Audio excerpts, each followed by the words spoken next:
குறைவான பேச்சு, நிறைவான வேலையாக இருந்தால் நிச்சயம் அவர் எதிர்பார்த்த திசை வழியை நோக்கி போவார் என்று நினைக்கிறார்.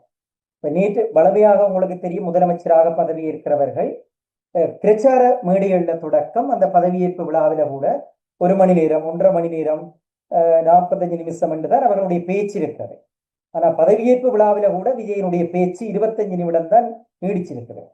அதற்கு முதலில் பிரச்சார மேடைகளிலே 10 நிமிஷம் 15 நிமிஷம் தான்.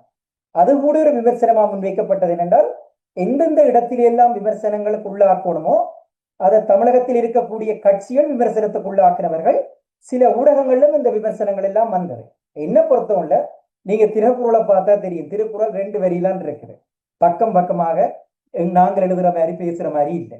அப்ப ஒருவருடைய பேச்சினுடைய அளவை வச்சுட்டு அவற்றை நிர்வாகத்திறனை மதிப்பிடுகிறாரு. எங்களோட தலைவரை எடுத்தவண்டா அவர் பேச்சு குறைவு. அவர் எப்பயாவது வருஷத்தில் இருக்கா நவம்பர் 27 பேசுறதுக்கு உலகமே பார்த்துட்டு வரலாறு இருக்குது. மற்றது விமர்சனத்தையும் நாங்கள் கண்ண மூடிக்கொண்டு வைக்க இயலாது என்றால், இப்ப அவர் மீது முன்வைக்கப்பட்ட விமர்சனங்கள் நிறைய சவால்களை சந்திச்சவர். கட்சி ஆரம்பிக்க இவருக்கு பின்னுக்கு 6 வெறிவினம் என்ற கேள்விகள் எழுப்பப்பட்டது. எப்படி அவர் எல்லா மாவட்டத்திலேயும் கட்சிக்கு பொறுப்பாளர்களை போடுவார்கள் என்ற கேள்வி எழுப்பப்பட்டது. கட்சிக்கான உட்கட்டுமானங்களை அவர் எவ்வாறு உருவாக்குவார் என்ற கேள்வி எழுப்பப்பட்டது. இவர் எப்படி ஊடகங்களை அணுக போறார், ஊடகங்களை பார்க்காமல் எப்படி இவருக்கான பிரச்சார உத்திகளை வகுக்க போறார் என்ற கேள்வி எழுப்பப்பட்டது.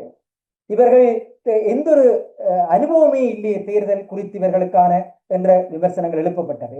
அதை விட அவர் வேட்பாளர்களை எப்படி அவர் வேட்பாளர்களை தேடி பிடிப்பார் என்ற விமர்சனம் எழுப்பப்பட்டது. ஆனால் அடுத்த அந்த அனைத்து சவால்களையும் அவர் அந்த குறைந்த பேச்சால சாதுரியமாக என்ன பொறுத்தவரை அதை வெற்றி கொண்டிருக்கிற மாதிரி தான் நான் பார்க்கிறேன். ஏனென்றால் இப்ப விமர்சனங்கள் நேராகவும் இருக்கும் எதிராகவும் இருக்குன்றதை விட அவங்க தங்களோட கடமையில ஒரு குறியாக இருந்திருக்காரு.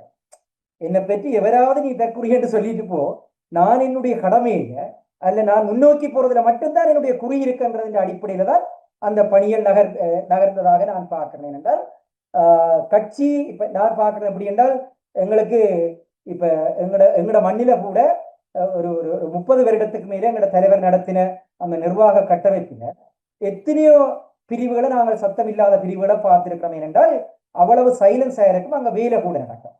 அதே மாதிரி என்ன பொறுத்தவரை விஜய்க்கு பின்னால போராக்கள் பற்றி ஒரு முழுமையான மதிப்பீடுகள் இல்லாம எங்கட சில சமூக வலைத்தளங்கள்ல கூட வாட்ஸ்அப் குரூப்கள்ல கூட நான் அந்த கருத்துக்களை பார்த்தேன். உங்களுக்கு தெரியும், அதனுடைய நிபுணர் என்று சொல்லி தேர்தல் வியூக வகுப்பாளர்கள் என்று சொல்லி நிறைய பேர் அதுக்குள்ள வேலை செய்யவில்லை.